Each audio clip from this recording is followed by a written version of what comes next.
Papa, maman, regardez mon dessin. Regardez, j'ai traîné mes parents dans le salon. Oh non! Oh mon! Ma mère a crié et s'est évanouie, mais mon père l'a rattrapée. Avec elle, avant qu'elle ne se cogne la tête au sol. Papa, qu'est-ce qui ne va pas avec maman? Pas grand-chose, chérie. Son cerveau est tout simplement trop petit. Il n'a pas la capacité de contempler ni le talent ni la beauté. Elle est trop étroite d'esprit, ma chérie.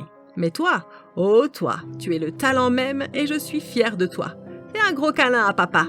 Il a tendu les mains et je me suis jetée dessus. Au fait, la prochaine fois que tu veux créer un dessin aussi incroyable, fais-le dans le studio d'art, d'accord? Jamais sur les murs pour que ta mère ne s'évanouisse pas à nouveau. Tu me comprends, chérie? Compris. Incroyable. Laisse-moi emmener ta maman dans sa chambre. Je vais aller avec toi. En montant les escaliers avec ma mère inconsciente, j'ai jeté un dernier coup d'œil à l'énorme dessin d'enfant qui recouvrait maintenant tout le mur du salon, qui était auparavant d'un blanc immaculé. J'étais une artiste. C'était il y a tellement d'années, mais je m'en souviens comme si c'était hier. L'art a toujours été une de mes passions.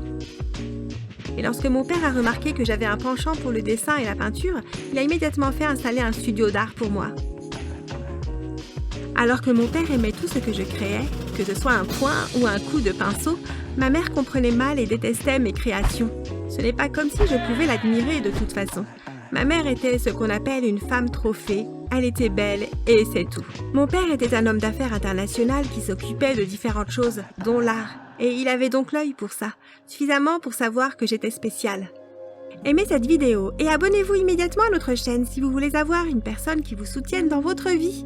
Mon père s'occupait de moi autant qu'il le pouvait quand il était là. Mais le problème, c'est qu'il n'était pas toujours là. Il était toujours en voyage d'affaires ou autre, et même s'il appelait et envoyait des SMS fréquents, je ressentais toujours son absence. Ma mère, par contre, était toujours là, mais jamais disponible. Toujours en train de sortir avec ses copines ou d'assister à des fêtes. Je n'ai jamais eu l'impression d'avoir une mère en grandissant. Du moins, pas une mère biologique. J'avais une mère de remplacement et c'était Théma, ma nounou. Et Princeton? Tima a demandé un après-midi chaud dans l'atelier d'art, en nettoyant après moi pendant que je peignais. Je ne t'ai pas entendu parler beaucoup de lui récemment. Princeton? Oui, Princeton est une vieille histoire, d'accord? Ne me parle plus jamais de lui. Après avoir installé un studio d'art pour moi, mon père m'a inscrit à un camp d'art. Il voulait que j'améliore mes compétences en dessin et en peinture. Alors il a commencé à m'envoyer au camp chaque été. Étant enfant unique, il m'était difficile de faire des amis. Et je me sentais toujours seule jusqu'à ce que je rencontre Princeton, le fils unique de la famille Michaelo. Les Reed et les Michaelo avaient une bonne histoire. Alors quand j'ai dit à mon père qu'un type appelé Princeton Michaelo avait essayé de me parler pendant le camp d'art, il m'a encouragée à devenir son ami. Les roseaux de Yennefer! Princeton a mugi pendant notre deuxième camp d'été. Tu vas me parler maintenant? Ou vas-tu t'enfuir en gloussant comme une poule, comme tu l'as fait la dernière fois? J'ai ri et je suis sortie de ma tente. Princeton et moi sommes devenus les meilleurs amis du monde et nous avons fait beaucoup de bêtises pendant nos différents camps d'été jusqu'à notre dernière année de camp d'été où il a disparu. J'ai tout fait pour l'atteindre, mais c'était impossible. Princeton a disparu de ma vie comme ça, en un clin d'œil. Cela m'a brisée parce que j'étais une enfant scolarisée à la maison. Je n'avais aucun ami. Zilk, nada, Princeton était le seul qui avait réussi à briser les murs de mon cœur. Je suis désolée, Yennefer. Je ne voulais pas te faire sentir mal. Je voulais juste savoir si tu avais pu le joindre ou s'il t'avait contacté. Je suis désolée, Théma. Je ne voulais pas élever la voix. J'ai juste encore mal. Et non, j'ai arrêté d'essayer de le contacter. Et il n'a jamais pris la peine de me contacter, donc c'est une vieille histoire. Des nouvelles? On a tous les deux rigolé. Non, pas encore, heureusement. J'aimais tellement Théma. Elle était la seule vraie mère que je n'avais jamais connue.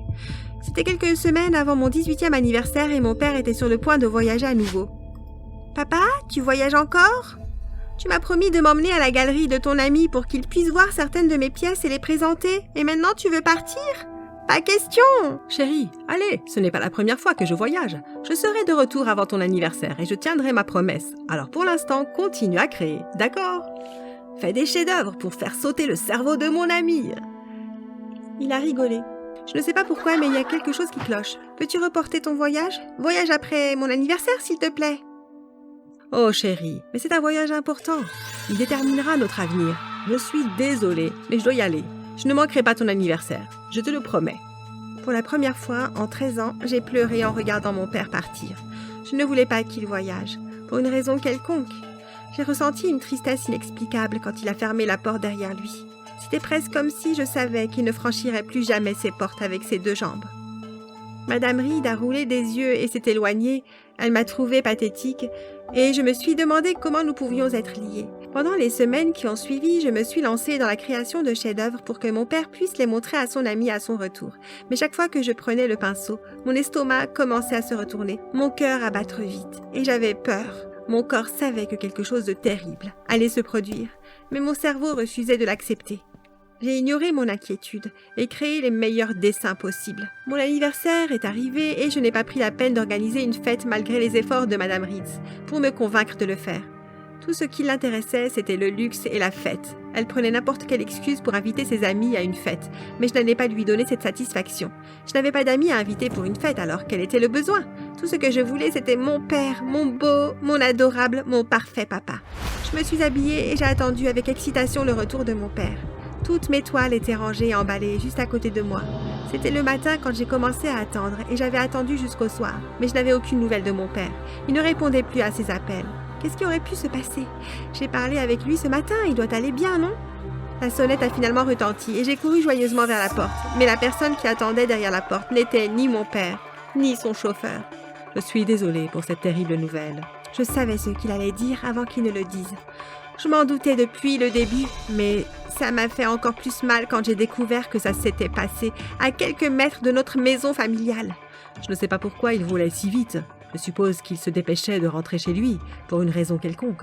Je suis désolée, mais ils sont tous les deux partis. Je l'ai provoqué. Mon père savait qu'il était en retard, alors il s'est précipité pour rentrer à la maison. Je l'ai provoqué. J'ai causé l'accident. J'ai emballé tous mes dessins à l'extérieur et je les ai immédiatement enflammés.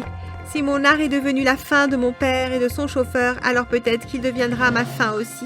Je ne pouvais pas laisser faire ça. Je devais y mettre fin avant. L'enterrement de mon père était une autre occasion pour Madame Reed d'organiser une autre fête frivole.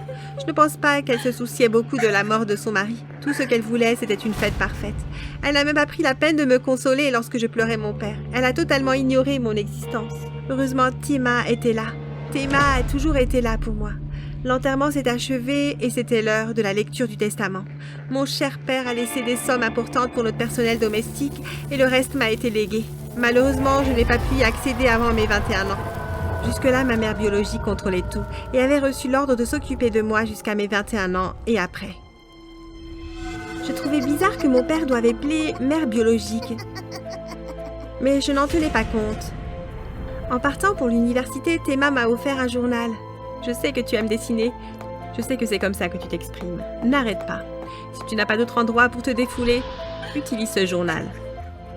Mon père avait déjà payé mes frais d'université, j'ai donc commencé l'école immédiatement, tandis que Madame Reed s'est empressée de dépenser son argent nouvellement acquis. Ma soi-disant mère ne m'a jamais envoyé de l'argent pour survivre, malgré le fait que je l'ai appelée plusieurs fois, et j'ai donc dû commencer à faire des petits boulots dans l'école pour pouvoir payer mes factures. À l'école, le nom de famille des Reed attirait les gens vers moi, mais ils sont partis dès qu'ils ont découvert que je n'avais pas accès à l'argent de la famille. Pendant ce temps, ma mère a été dans les journaux tous les jours pour un acte de riche fou ou autre.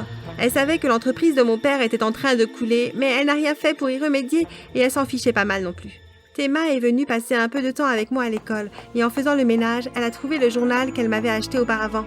Elle a vu mes croquis et a dit qu'ils étaient magnifiques. Recommence à dessiner. Ce n'était pas facile, mais j'ai écouté la seule femme qui avait été une vraie mère pour moi. J'ai recommencé à dessiner, les étudiants du campus ont commencé à me payer pour faire des dessins sur les murs de leur chambre et j'ai rapidement commencé à gagner beaucoup d'argent avec mon hobby. Au début de ma dernière année, les choses ont commencé à devenir réelles.